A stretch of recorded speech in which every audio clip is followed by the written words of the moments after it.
Assalamualaikum warahmatullahi wabarakatuh.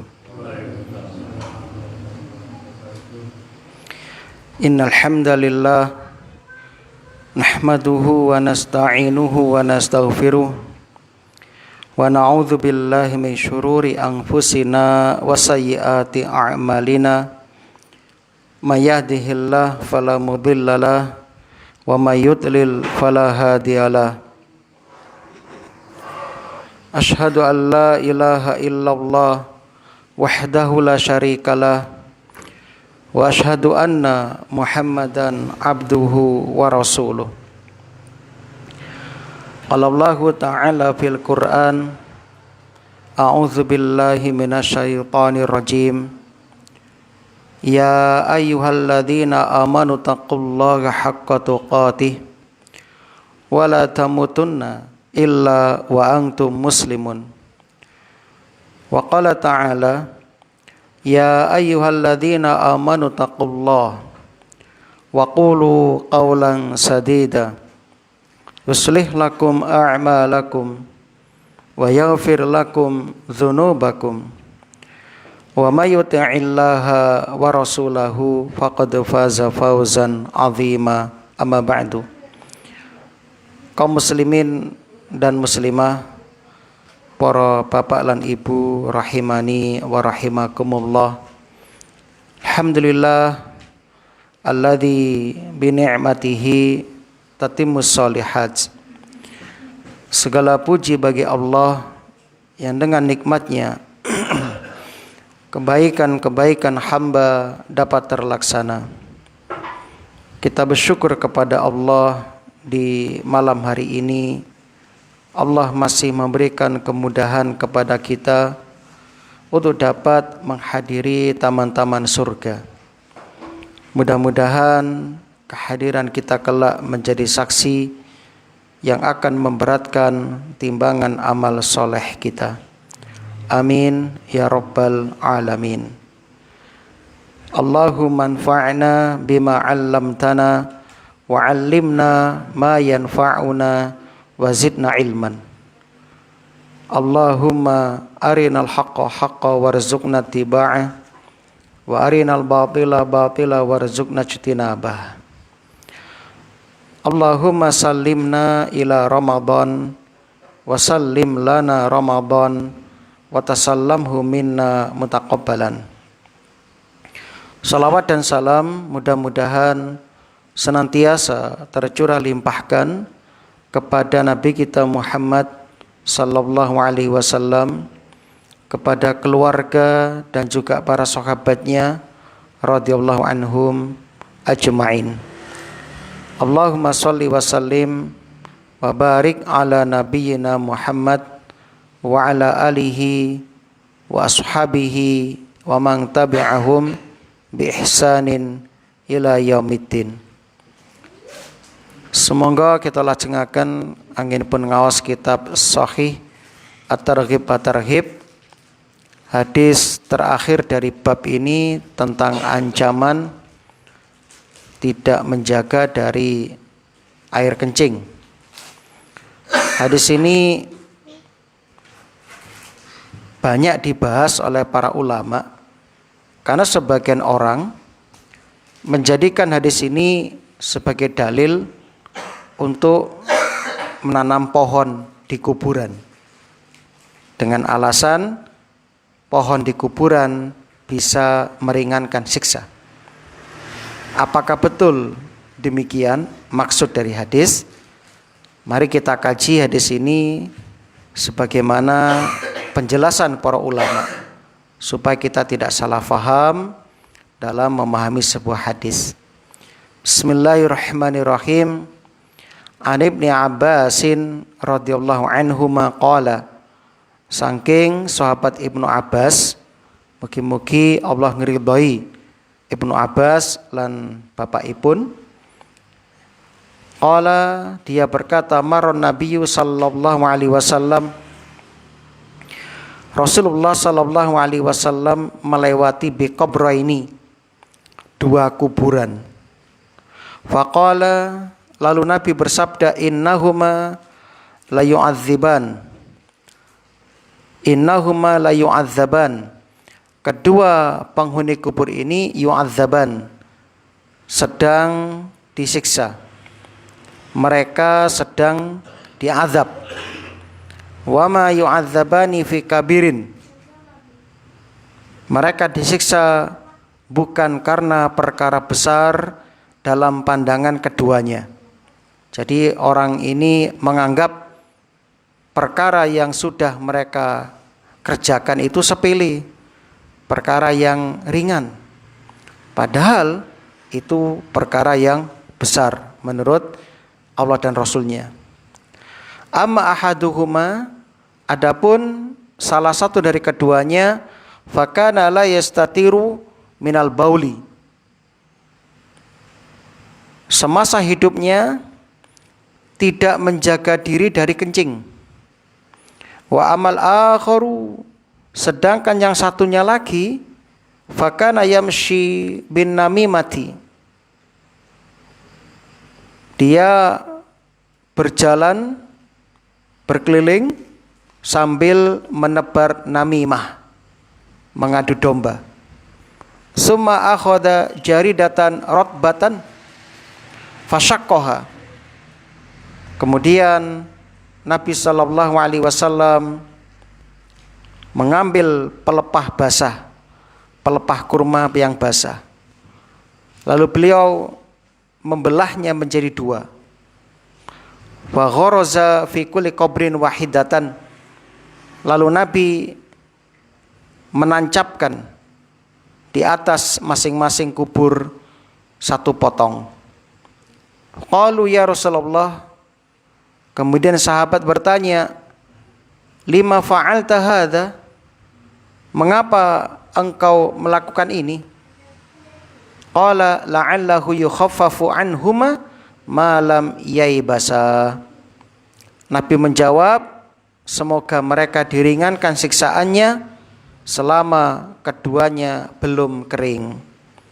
Hadis ini dikeluarkan oleh Imam Al-Bukhari dalam kitab Sahih Al-Bukhari, diulang sebanyak 6 kali, ya, disebut sebanyak 6 kali, dan juga riwayat Muslim dalam kitab Sahih Muslim, dan juga riwayat Imam At-Tirmidzi, Abu Dawud, An-Nasailan, Ibnu Majah.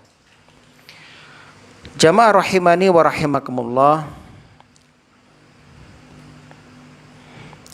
Kemarin sudah sempat kita jelaskan sebagian dari hadis ini. Mari kita lihat kembali pemahaman yang benar terhadap hadis. Yang pertama, di antara salah satu yang mendatangkan siksa kubur adalah tidak menjaga dari air kencing, yakni setelah buang air dia tidak bersuci, tidak bertencawi, tidak cebok. Itu bisa juga bermakna ketika buang air tidak menjaga diri sehingga nyiprat-nyiprat, ngenai celanane dan sebagainya. Maka ini bagian dari dosa besar yang bisa mendatangkan siksa kubur. Kemudian kita pahami juga di antara yang mendatangkan siksa kubur adalah namimah, mengadu domba. Kita sudah jelaskan kemarin panjang lebar. Kemudian berikutnya, dari hadis ini Rasulullah sallallahu alaihi wasallam memberikan syafaat pertolongan kepada penghuni kubur dengan meletakkan, menancapkan pelepah kurma yang basah. Dan Nabi berharap selama pelepah kurma itu belum kering, Allah berkenan meringankan siksa dari kedua penghuni kubur. Dalam hadis yang lain, fa ahbabtu bisyafaati ayyarudda anhuma madamal ghusnani rotbaini. Maka syafaatku untuk meringankan azab dari kedua penghuni kubur ini dikabulkan selama dua batang kayu ini masih basah. Perhatikan hadis ini. Hadis ini di dalamnya tidak ada isyarat yang menunjukkan bolehnya menanam pelepah kurma atau yang lainnya di atas kuburan.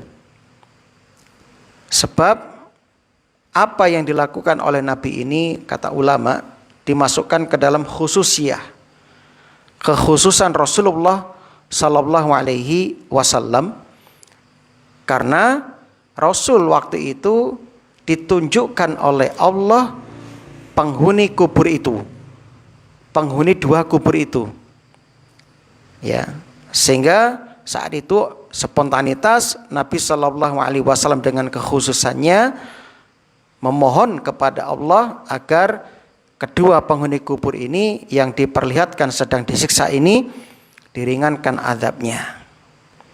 Nah, sekarang kalau kita ingin meniru Nabi, pertanyaannya, siapa yang sudah menginformasikan kepada jenengan kalau penghuni kubur sedang disiksa? Ya kan? Nah, nggak ada yang tahu. Nah, maka sekali lagi ini khususnya Rasul Sallallahu Alaihi Wasallam. Yang kedua, Rasul hanya melakukan sekali itu saja, tidak melakukan pada kubur yang lain. Dan juga sahabat, murid-murid Kanjeng Nabi, tiang ingkang paling bersemangat di dalam mengamalkan sunnahipun Kanjeng Nabi, ya, yang jelas dijamin surga, tidak ada satupun yang mengikuti perbuatan Nabi. Jadi nggak ada ceritanya sahabat satupun, baik itu Abu Bakar, Umar, Utsman, Ali, ya, dan seterusnya, melakukan hal itu nggak ada. Sebab mereka tahu, mereka nggak tahu isi penghuni kubur sedang apa, mereka nggak tahu. Ini masalah gaib. Sehingga ini menunjukkan khususnya Nabi Sallallahu Alaihi Wasallam. Begitu juga Imam 4 dan para pengikut mereka, nggak ada satupun yang melakukan hal itu. Nah, sehingga pemahaman yang tersebar di sebagian masyarakat yang mengatakan kuburan supaya dikasih tanaman, ya, wit-witan supaya nanti selama pohonnya tidak mati, berarti selama itu dia tidak disiksa dalam kubur. Ini pemahaman yang keliru. Nah, kalau gitu nggak enak ya, nggak usah beramal, wis tanduri wis sing umure suwi, sudah prai wis ya. Kari ngenteni kiamat kan begitu. Nah, jadi tidak tepat itu. Nah, ada juga alasan, kok bisa mereka diringankan siksanya? Alasannya, selama pelepah kurma itu basah, maka selama itu pula pelepah kurma bertasbih kepada Allah. Kalau sudah kering, sudah enggak bertasbih kepada Allah, sehingga sudah tidak bisa memberi syafaat. Nah, ini juga tidak tepat, ya, tidak tepat. Kenapa? Sebab yang bertasbih bukan hanya pohon, tanah juga bertasbih, batu juga bertasbih. Dalam surat Al-Isra ayat 44, Allah berfirman, a'udzubillahi minasyaitonirrajim, wa in min syai'in illa yusabbihu bihamdihi walakin la tafqahuna tasbihahum. Dan tidak ada satupun melainkan semuanya bertasbih dengan memuji Allah. Semuanya, termasuk ya binatang, cacing, belatung, semuanya bertasbih. Ya, batu, ya, langit, bumi, laut, pohon, semuanya bertasbih. Tetapi kamu sekalian tidak mengerti tasbih mereka. Nah, seandainya alasan mereka diringankan siksa kubur disebabkan pelepah kurma yang basah itu bertasbih, ya, ini alasannya, maka tidak tepat, karena tanah dia tempat dikubur juga bertasbih, cacing-cacing di dalamnya juga bertasbih, kan begitu. Nah, sehingga tidak tepat. Nah, begitu. Itu jamaah yang berbahagia. Yang kedua, seandainya alasan ini dibenarkan, pasti generasi terdahulu sahabat, tabi'in, tabi'ut tabi'in, orang terdepan, orang pertama yang mengamalkan kebiasaan ini. Yang mengamalkan kebiasaan ini. Seandainya ini benar. Nah, itu jamaah yang berbahagia. Ya. Dan tentu akan sampai kepada kita perbuatan ini.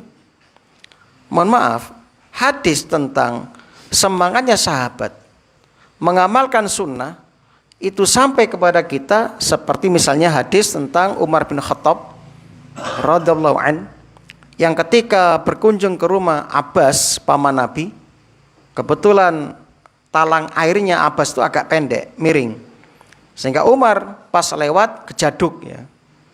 Karena Umar tinggi, Umar itu 2 meter lebih sekian. Umar itu tinggi. Terbuktinya dalam hadis diceritakan Umar itu kalau naik kuda itu kakinya kayak berjalan, ya, saking panjangnya. Nah, sehingga kejaduk talang rumah Abbas, Umar pun memerintahkan Abbas, talang rumahmu ditinggikan lagi. Ya, ini kecendean ini. Tadi aku melewat kejaduk, natap. Ya. Apa kata Abbas? Ya Umar, apakah kamu akan merubah talang rumah yang dulu dipasang oleh Nabi dengan kedua tangannya? Langsung, oh ini Nabi yang masang. Iya, wes gak berani, wes jarne wes ojo dirubah. Nah, sampai seperti itu. Padahal itu masalah duniawi, ya. Apalagi ini masalah akhirat. Pasti sahabat orang terdepan yang akan melakukan. Sebab mereka itu orang yang semangat dalam berbuat kebaikan. Mereka tidak ingin terlewatkan satupun kebaikan yang tidak dilakukan. Ya. Setelah Rasul wafat, Abu Bakar datang menemui putrinya. Hai putriku, apakah ada amalan Rasul yang ayah belum lakukan? Ya, seperti itu. Tanya, mungkin Abu Bakar kelewatan ya. Ada amalan Nabi yang mungkin tidak sempat ditiru mungkin. Sampai seperti itu. Nah, masuk amalan kayak gini jelasnya nggak ada satupun yang memakmurkan, yang menghidupkan, kan aneh kan begitu. Wallahu a'lam bishawab. Nah, kemudian ada lagi hadis yang lain, hadis Buraidah al-Aslami radhiyallahu an, beliau berwasiat agar ditaruhkan 2 pelepah di atas kuburnya. Maka ini merupakan hasil ijtihad ya Buraidah al-Aslami. Sedangkan ijtihad seorang ulama kadang benar kadang salah. Sedangkan kenyataannya Abu Bakar wafat enggak berwasiat demikian. Umar wafat enggak berwasiat demikian. Ya, dan kita dapati itu ya, tidak ada yang berwasiat demikian. Nah, dalam hadis yang lain ada hadis yang lebih tegas. Dari Ibnu Umar radhiyallahu anhuma, ketika beliau melihat ada tenda di atas kuburan, maka beliau mengatakan kepada orang yang membuatnya, ingzi'hu ya ghulam, fa inna ma yudhilluhu amaluh, cabut tenda ini. Hanya amal perbuatannya saja yang bisa menaunginya. Nah, para ulama mengambil kesimpulan dari sini bahwasannya apa yang diperbuat oleh Nabi itu sekedar khususiyah Nabi sallallahu alaihi wasallam. Sebagaimana Al-Khattabi dalam kitab Ma'alimus Sunan jilid 1 halaman 27 mengatakan ini termasuk tabarruk dengan doa Nabi sallallahu alaihi wasallam. Jadi yang menyebabkan diringankan itu adalah doanya Nabi sallallahu alaihi wasallam. Seakan-akan kata beliau, Rasulullah sallallahu alaihi wasallam menjadikan waktu basahnya ranting atau pelepah itu sebagai batas dari permintaan keringanan azab dari Nabi sallallahu alaihi wasallam. Bukan keistimewaan pelepah kurmanya, bukan. Tapi keistimewaan doa nabinya. Jadi yang dijadikan patokan itu doa nabinya. Dan Nabi berharap doa Nabi itu bertahan sampai pelepah kurma tadi kering. Nah, begitu yang betul pemahamannya kata Al-Khattabi dalam kitab Ma'alimus Sunan. Begitu juga penjelasan Syekh Ahmad Syakir ya dalam Syarah Sunan At-Tirmidzi, beliau mengatakan benarlah perkataan Al-Khattabi, sehingga tidak tepat sebagian orang yang menyatakan pohon di kuburan bisa meringankan azab mereka. Tidak tepat ya. Itu jamaah yang berbahagia. Alhamdulillah rampung, sudah tidak ada masalah. Sekarang kita akan lanjutkan pembahasan hadis berikutnya, yaitu hadis sama ya, ini kita lewati. Ini ada hadis sahih riwayat dari Ibnu Majah. An Abdurrahman bin Hasanah radhiyallahu anhu, ia berkata, kharaja alaina Rasulullah sallallahu alaihi wasallam. Rasulullah sallallahu alaihi wasallam keluar kepada kami dengan membawa ya darokoh, membawa tameng. Ya, darokoh itu artinya apa? Tameng dari kulit tanpa kayu dan bambu. Ya. Fawadu'aha, lalu Nabi meletakkan darokoh tadi, tameng tadi dari kulit. Summa jalasa, kemudian Nabi duduk. Fabala ilaiha, kemudian Nabi buang air kecil menghadap tameng itu. Faqala ba'duhum, sebagian orang berkata, ungzuru ilaihi, lihatlah kepada Nabi, ya bulu kama tabulul mar'ah, dia kencing seperti wanita kencing. Fasami'ahu Nabi sallallahu alaihi wasallam faqala waihaq, celaka kamu, ma'alimta ma asaba sahiba Bani Israil. Ya. Tahukah kamu apa yang menimpa Bani Israil? Kanu idza asabahumul baul qaraduhu bil maqarid. Mereka memotong kain dengan gunting yang terkena air, percikan air kencing yang najis. Fanahahum, maka ya dia melarang mereka. Fayu'adziba fi qabrih, maka dia disiksa di dalam kuburnya. Hadis ini menjelaskan ya Nabi kencing ya duduk ya, apa itu jongkok ya, menghadap ke tameng tadi untuk menutupinya biar enggak kelihatan. Dan juga menjelaskan syariat Nabi Musa alaihissalam, diantaranya kalau ada baju yang kepercikan kencing atau najis, cara membersihkannya dengan dipotong ya, jadi tidak dicuci, dipotong lalu ditembel. Nah itu tradisi atau syariat ajaran Nabi Musa, dan ini sangat memberatkan sehingga baju mereka ya banyak tembelannya. Nah, itu. Jadi kalau kena kencing nggak dicuci tapi dipotong.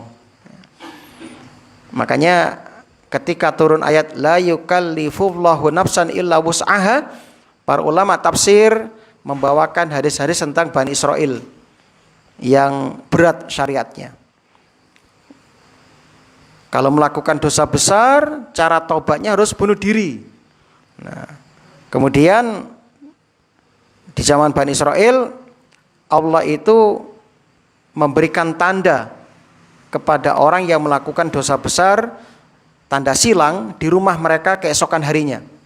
Misalnya malam ini ada yang melakukan dosa besar, maka besok di pintu rumahnya akan muncul tanda silang, sehingga orang semuanya tahu, oh gimana ngelakuin dosa gede. Begitu ya, itu berat ya, sangat memberatkan. Alhamdulillah Rasul diutus dengan membawa keringanan. Ya. Ada syariat tayamum sebagai pengganti bagi yang tidak bisa menggunakan air ya. Di zaman Nabi Musa enggak ada tayamum. Kalau batal harus mencari air sampai ketemu. Nah, kalau enggak nemu air enggak boleh bersuci, kan begitu. Nah, zaman Nabi kita sallallahu alaihi wasallam sampai sekarang dan sampai kiamat, pelaku dosa besar cukup bertobat kepada Allah Subhanahu wa taala. Tidak perlu bunuh diri. Dan pelaku dosa selama tidak melakukan mujaharah, yaitu menceritakan kembali perbuatan dosanya, Allah akan memaafkan, Allah akan menutup dosanya. Nabi bersabda, kullu ummati mu'afan, setiap umatku dimaafkan di ngapura, ilal mujahirin atau ilal mujaharah, kecuali mujaharah. Siapa itu? Orang yang melakukan dosa besoknya cerita-cerita ke kemana-mana. bangga dengan dosanya, maka Allah tidak jadi memaafkan dan mengampuni dosa orang ini. Kalau umat Nabi Musa ngelakukan itu, besok ada tanda silang di rumahnya, di pintu rumahnya, nah, kan? Alhamdulillah kita dimudahkan oleh Allah Subhanahu wa taala. Hadis berikutnya ini perlu kita sampaikan ya, walaupun maknanya sudah kita pahami, namun di sini ada penekanan penjelasan tentang menjaga lisan. An Abi Hurairah radhiyallahu anhu qala kunna namshi ma'a Rasulillah sallallahu alaihi wasallam famararna ala qabrain. Kami berjalan bersama Rasulullah sallallahu alaihi wasallam. Alhamdulillah, keutamaan ngaji hadis itu kita sering bersolawat kepada Nabi sallallahu alaihi wasallam. Famararna ala qabrain, lalu kami melewati 2 kuburan. Faqumna ma'ah, lalu beliau berdiri, maka kami juga berdiri bersamanya. Faja'ala launuhu yatakhayyar, lalu paras wajah Rasulullah sallallahu alaihi wasallam mulai berubah. Hatta ru'ida kummu qamisih, sehingga ujung lengan bajunya bergetar. Jadi wajah Nabi berubah warnanya, terus kainnya bergetar ya, gemeter, berarti menandakan Nabi menyaksikan perkara besar. Faqulna, lalu kami bertanya, malaka ya Rasulullah, ada apa ya Rasulullah, jenengan nopo ya Rasulullah? Faqala amma tasma'una ma asma', apakah kalian tidak mendengar apa yang aku dengar? Bayangkan, Nabi diberi oleh Allah keistimewaan. Wa Nabi Allah, napa niku ya Rasulullah, wahai Nabi Allah, apa itu? Qala hadzani rajulani yu'adzabani fi kuburihima adzaban syadidan fi dzambin hayyin. Ini loh, 2 penghuni kubur ini sedang disiksa dengan siksaan yang sangat dahsyat, dan itu disebabkan dosa yang ringan, sepele menurut mereka. Ya, jadi mereka ngentengki. Qulna fi madzalik, apa itu dosa yang dianggap ringan oleh mereka? Qala kana ahaduhuma la yastangzihu minal baul. Salah satu dari keduanya ini ya tidak bersuci dari kencing. Ya. Wa kana al-akhar yu'dhin nasa bilisani, ada pun yang lain suka menyakiti orang dengan lisannya. Wa yamshi bainahum bin namimah, dan ya melakukan namimah, mengadu domba. Ya. Jamaah yang berbahagia, kita akan jelaskan tentang ini perkara penting ya, yang sekarang banyak orang kurang memperhatikan. Apa itu? Menjaga lisan. Disebutkan dalam hadis Sahih dalam hadis Arba'in Nawawiyah yang ditulis oleh Imam Nawawi, bila menyebutkan beberapa hadis sahih, yaitu hadis Al-Bukhari nomor 6019, hadis Muslim nomor 47.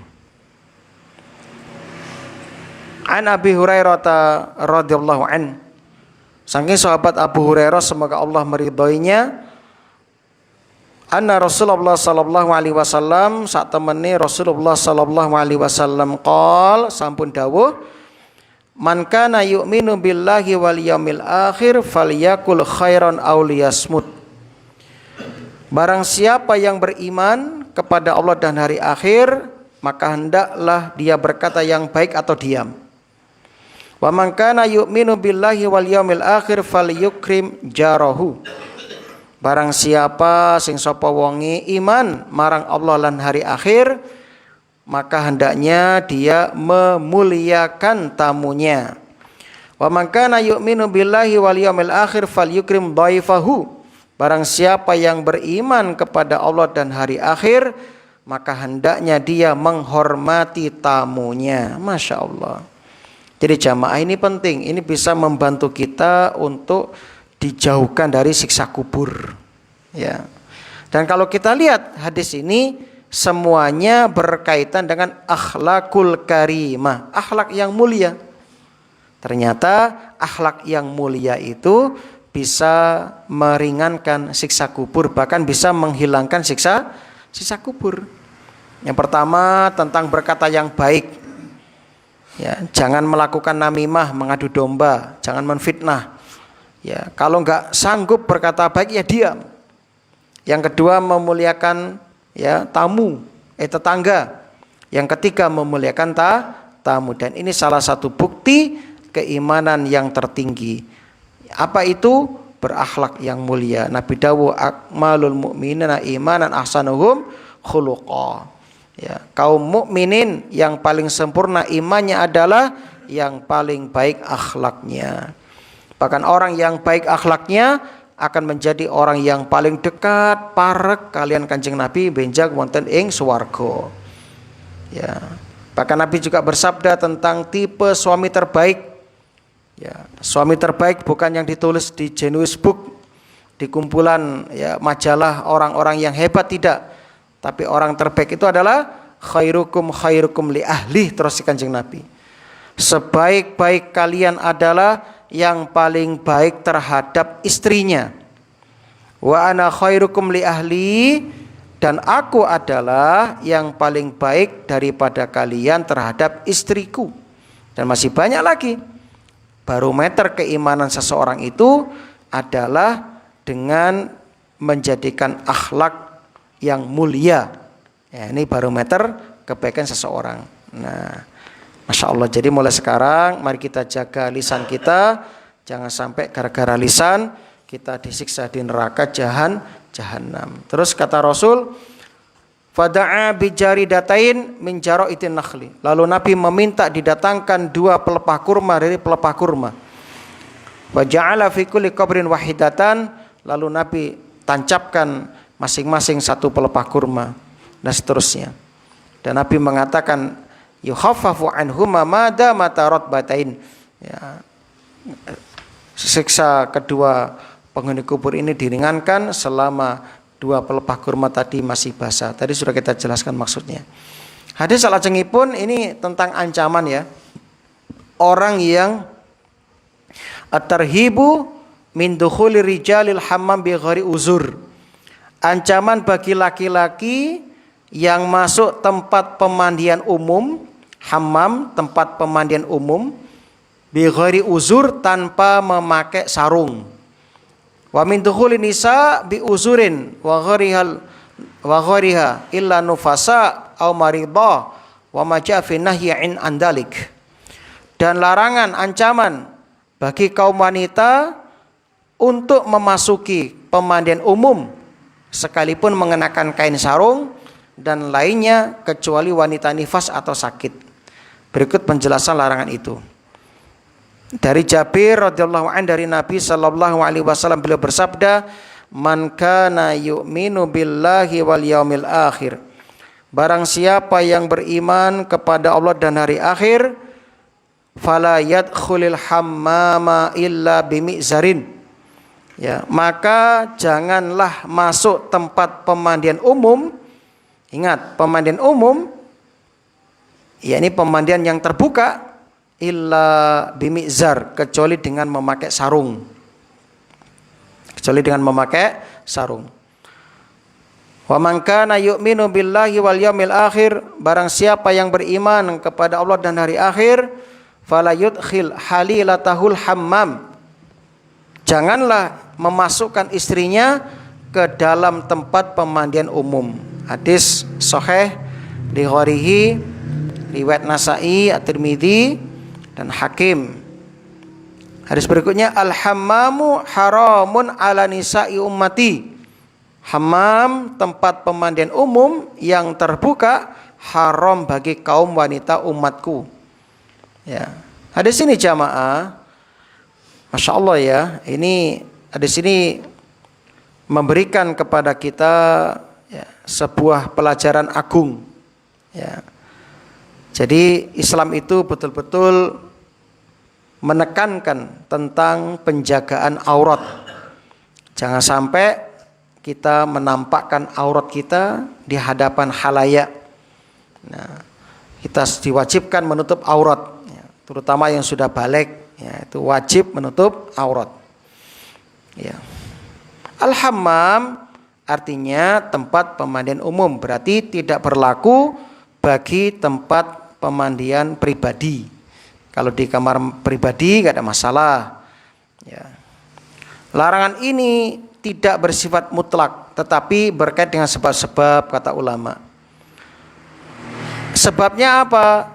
Sebab dilarangnya, satu, karena terbukanya aurat. Dua, rawan dilihat orang lain. Tiga, bercampurnya wanita dengan sesama wanita tanpa hijab yang benar. Empat, fitnah dan kebiasaan membuka pakaian. Nah, kalau bebas dari sebab-sebab ini boleh, kan begitu.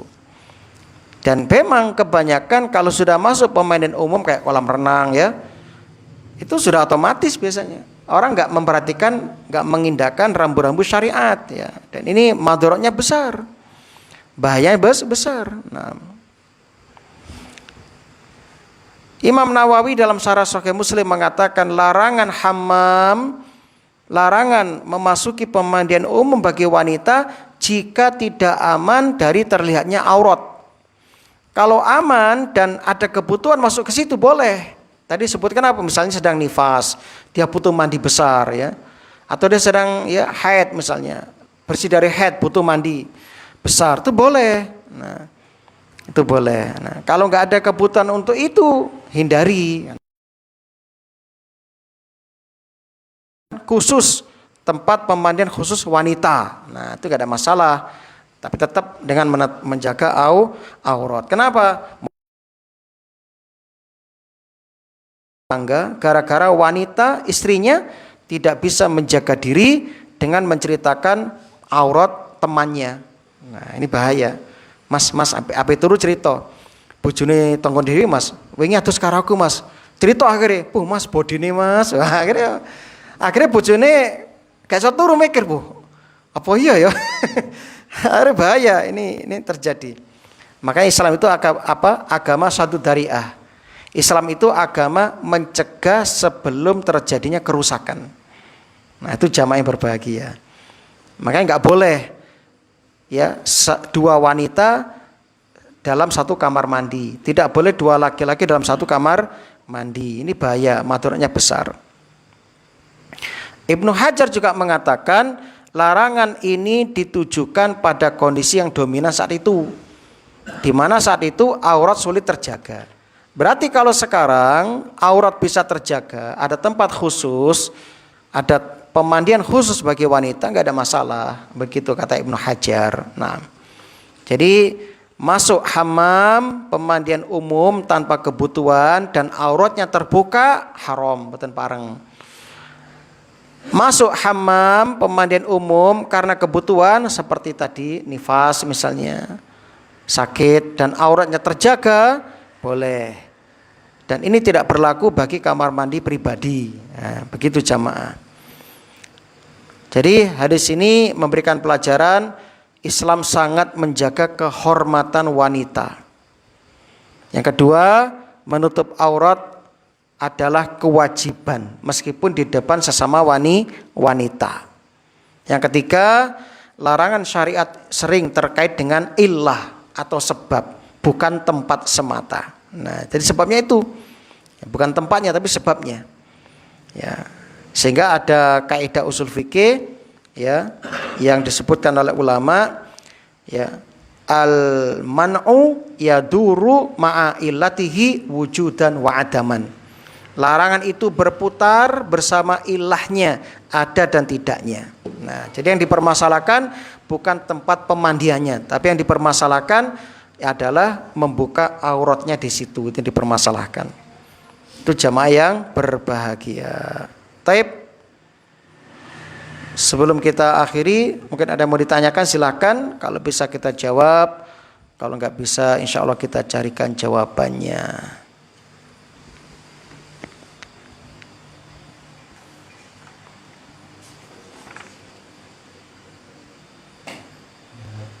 Kalau kita misalnya di perjalanan mungkin kebetulan tapi kondisi tidak ada air terus gimana, ada pengetahuannya atau tidak? Nah, Bisa menyiram dengan air. jamaah berbahagia, ya, dalam Islam sudah ada hukum-hukum, ya, yang sangat jelas. Baik berkaitan dengan masalah tata negara, politik, atau masalah rumah tangga, atau masalah ranjang, masalah, ya, bermasyarakat. Jadi hampir semuanya dibahas dalam Islam. Nah, sekarang bagaimana ketika Anda sedang safar, kemudian Anda kebelet, ya, mau buang air kecil, BAK atau BAB. Itu bagaimana? Nah, dalam Islam ada istilah istijmar. Ada istinja, ada istijmar. Istijmar artinya membersihkan kotoran bekas buang hajat menggunakan batu atau yang semisal dengan batu, ya. Dan dengan benda yang terhormat, bukan benda yang tercela seperti kotoran sapi yang sudah kering kan nggak boleh, ya, atau dengan tulang itu nggak boleh seperti itu. Nah, bagaimana sekarang kan sudah canggih, misalnya naik pesawat 9 jam dari Surabaya ke Madinah, itu kan terbatas persiapan airnya. Dilala sak pesawat bolak-balik pipis, akhirnya apa? Suku cadang airnya habis, tinggal tisu. Boleh Kak? Boleh. Nah, seperti itu, ya. Anda bisa menggunakan tisu. Ini alternatif, ya. Dan ini digunakan saat darurat. Jadi ketika tidak ada air, Anda bisa beristinja menggunakan batu, ya, yang disebut dengan istijmar. Syaratnya ganjil, ya. Syaratnya apa? Ganjil, ya, yaitu ganjil itu ya 1, 3, 5. Ya, misalnya Anda sudah pakai 3, belum cukup, belum bersih, belum inqo bahasanya, ya, belum inqo, belum bersih, maka bisa ditambah 5 batu. Nah, seperti itu. Itu jamaah yang berbahagia. Nah, dalilnya mana? Dalilnya adalah hadis Muslim. Nahana nabiyuna sallallahu alaihi wasallam an nastanjiya bi aqal min salasati ahjar. Rasulullah sallallahu alaihi wasallam melarang kami membersihkan kotoran dengan kurang dari 3 batu. Jadi minimal 3 batu. Minimal 3 batu. Misalnya satu yang besar itu. Yang batu satu besar dan punya 3 pojok misalnya, boleh. Yang penting tujuannya tercapai. Dengan batu besar itu bisa bersih, kan begitu. Nah, hadis berikutnya, idza dzaba ahadukum ilal ghaid, jika kalian buang hajat, falyadhhab ma'ahu bisalasati ahjar, maka bawalah 3 batu untuk membersihkan. Yastatibu bihinna fa innaha tujzi'an, karena 3 batu itu cukup. Jadi umumnya 3 batu sudah cukup umumnya, ya, seperti itu. Nah, itu kaum muslimin yang berbahagia. Itu dalil istijmar. Sekarang pakai tisu bagaimana? Nah, alhamdulillah. Sekarang sudah zaman canggih, kan? Sudah zaman canggih.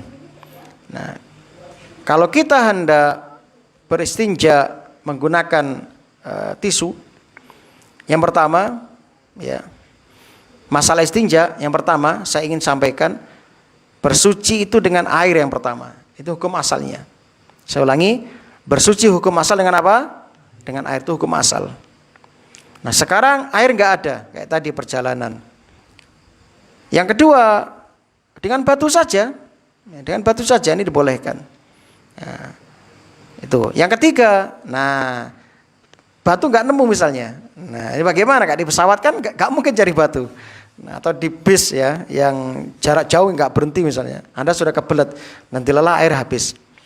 Dan bis hanya menyiapkan tisu. Lalu bagaimana? Nah,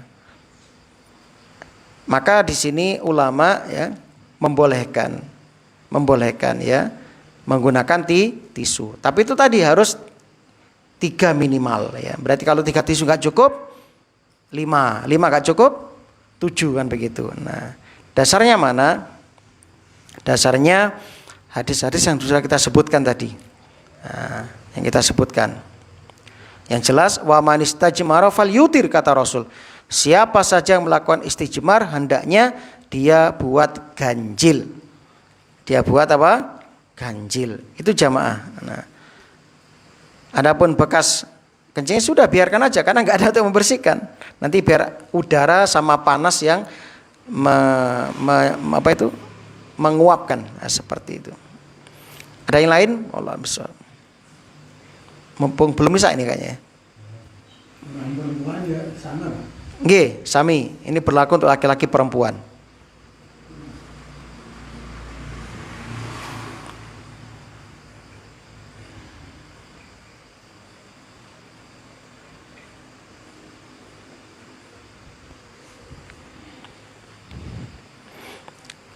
Jam berapa nggih isanya? Ini Pak, misalnya Nggih. musim kemarau, mau membersihkan mandi jinabat caranya bagaimana? Musim, Karena udah ada air. oh ya, berarti bukan di Indonesia ya. Indonesia musim kemarau masih ada air. Nggih, telepon. Misalnya di hutan atau di ladang-ladang itu lah misalnya. Wah, lah teng alas malah kata tuyong gitu. Nggih. Tadi sudah sebutkan bahwasanya Islam itu agama yang sempurna, ya, yang mana Allah tidak pernah membebani di luar kemampuan kita. Hukum asal bersuci itu dengan air, hukum asal. Kalau tidak ada bisa beristinja atau beristijmar menggunakan batu. Nah, kemudian sekarang Anda mau mandi junub, ternyata tidak ada air. Nah, bagaimana ini? Nah, jamaah yang berbahagia, dalam surat Al-Maidah ayat 6 Allah berfirman, "Falam tajidu ma'an fatayammamu sa'idan thayyiba." Maka jika kamu tidak menemukan air, maka bertayamumlah dengan debu yang baik, dengan debu yang suci. Caranya famsahu biwujuhikum wa aydiyakum wa aydikumin. Usap wajah dan tangan. Ya, jadi cukup ya, wajah, tangan. Selesai. Mboten pareng gulung-gulung, ya. Ben roto, gulung-gulung sak awak. Enggak boleh ya. Terus ma yuridullah liyaj'ala 'alaikum min haraj. Allah tidak ingin menjadikan beban berat atas kalian. Walaki yuridu liyutahhirakum wa liyutimma ni'matahu 'alaikum la'allakum tashkurun. Tetapi Allah ingin membersihkan kalian, menyempurnakan nikmatnya bagi kalian agar kalian bersyukur. Nah, jadi syaratnya betul-betul nggak ada. Jadi kita boleh menggunakan pengganti air ya selama kita sudah berusaha mencarinya dan betul-betul nggak ada. Nanti khawatir waktu sholat habis. Ya, waktu sholat misalnya kurang setengah jam atau 1 jam. Ada yang suci dari haid misalnya, mau bersuci. Golek banyu gak nemu-nemu, kelak golek banyu nuruti melaku golek banyu, entek waktu sholat. Nah, kan begitu. Maka saat itu Anda sudah yakin ya, golek air gak nemu, maka Anda dibolehkan mengambil rukhsah keringanan ini, yaitu Anda silakan bersuci dengan menggunakan pengganti air, yaitu apa? Debu. Tepukkan di tempat yang suci, ditiupkan, lalu usapkan ke wajah 1 kali, tangan kanan, tangan kiri satu kali. Nah, begitu. Itu jamaah yang berbahagia. Ingat, bukan males. Ya, kalau males nggak berlaku. Misalnya rasa-rasan aku piatus, tayamum ini nggak boleh. Padahal dia bisa mencari air, Nah, tapi kalau dia males maka nggak berlaku. Nah, begitu, nggih. Nah, ini juga berlaku ketika sakit ya, saat tidak bisa menemukan ya, atau nggak bisa berwudu dan nggak ada yang mewudukan misalnya, Anda boleh bertayamum. Nah, begitu. Makatan bah, Alhamdulillah, semoga ini bermanfaat nggih. Insyaallah akan datang masih lanjutan dari hadis yang kita bahas ya.